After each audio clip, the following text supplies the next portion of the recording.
Russell viper মানি জাহান্নাম থেকে আগমনকারী এক ভয়ঙ্কর সাপ। এই সাপের বিশেষত্ব হচ্ছে এরা খুবই বিষধর।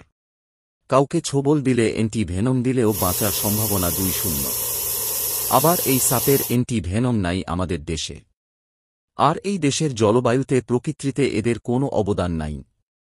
আরও ভয়ঙ্কর ব্যাপার হল অন্যান্য সাপ সাধারণত নিজেরা আক্রান্ত হলে কিংবা সরাসরি কারো সামনে পড়লে ছোবল দেয়, অন্যথায় কামড় দিতে আসে না, বরং পালিয়ে যাওয়ার চেষ্টা করে। কিন্তু রাসেল ভাইপার দূরে থেকে মানুষ দেখলেও তেড়ে আসে আর কামড় দেওয়ার চেষ্টা করে।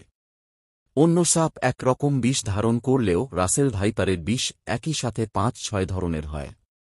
এই সাপ খুবই দ্রুত বংশ বিস্তার করে, এরা সরাসরি বাচ্চা দেয়, 5-0 থেকে 8-0টি পর্যন্ত বাচ্চা দিতে পারে।